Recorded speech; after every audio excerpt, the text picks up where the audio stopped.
Hi, this week I want to discuss with you the value you bring to the business and just how clear you are in terms of what value you bring to the business and indeed how you value yourself in your business. Now, throughout my coaching and the clients that I've got, the networking I do and the business owners that I engage with, one thing is really crystal clear for me. There are a lot, and I mean a lot, of busy business owners out there. I mean, they're working all the hours that God sends. They are everything to everything within the business.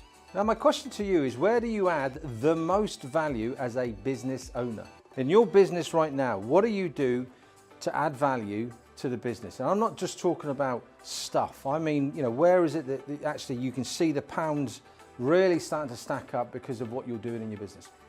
Now, the quadrant I'm about to share with you, what we term as the skills, fun and interest quadrant, is something that you can do to review the activities in your business. And let me explain. So the quadrant on one side is about skill sets. So we've got skill. And then we've also got what we would term as fun or interest, whichever, to be fair, whichever floats your boat. I mean, let's be frank, business has to be fun. Otherwise, why do it?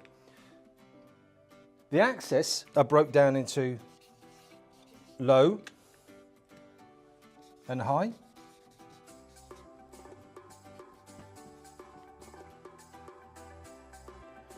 No surprises there. Now, when I start to focus on this, actually what I want you to do is to think for a moment, what activities do you undertake in your business which are low skill, low fun, low interest?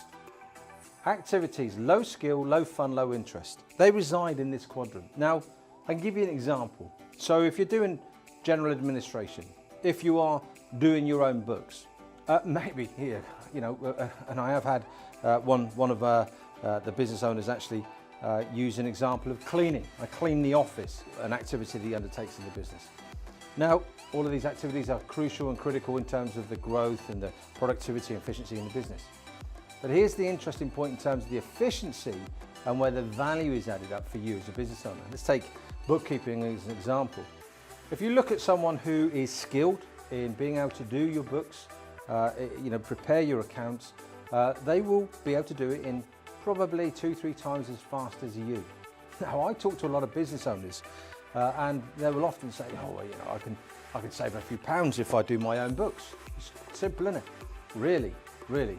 So actually what we end up doing is spending more of our time, and it's the time that has the value in terms of what it is that you're doing in your business, and that's the piece that I want to focus on today.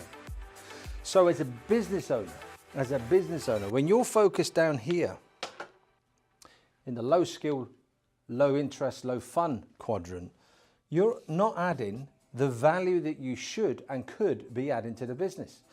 You're saving a few pounds here and there potentially, but you're not actually bringing in the value that you should be. When we then go up into the high value, high quadrant, here's the interesting point.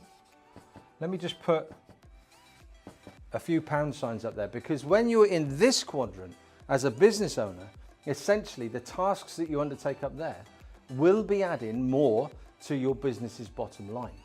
And it's that area that you really need to focus on in terms of, develop and grow your business. The more time that you can spend, I talk to business owners and suggest that you spend an hour minimum, a day focused on your business. That's bringing in the revenue. That's getting you focused. That's being strategic to enhance what the tactics that are being delivered down here. And not focusing in the medium or the low area where you're not adding value. Now, I can probably hear a few of you out saying that, well, actually, Steve, it's me in the business. So how am I supposed to do that? Well, here's the thing. 2 things. First thing is, if it is just you in the business, when you're down here, actually it's where you need to start thinking about your external team. Start thinking about maybe recruiting and bringing people into the business to help and support you.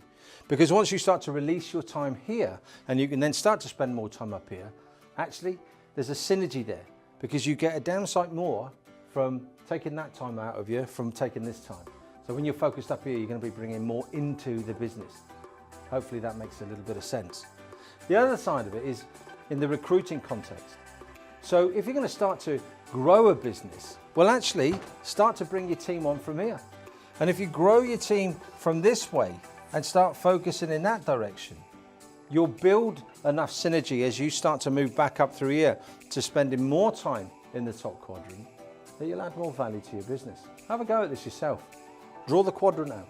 List the jobs that you do in each of the quadrants, and then determine, where do I start to actually leverage where I'm spending my time in order to actually get more efficient with my time in the business. Hey, if you've got a team and you're spending more time down here because actually it's quicker if I do it myself, then ask yourself the question, is it more cost effective if you're doing it yourself? Or should you then look at, how do I systemize that in order to move me out of here? How do I delegate that in order to move me up into the high value quadrant? I hope that's a challenging thought for you today. Take a look at it, do your own, share the results. It'd be great to hear what your thoughts are. Until next week. Like it. Share it. Do subscribe.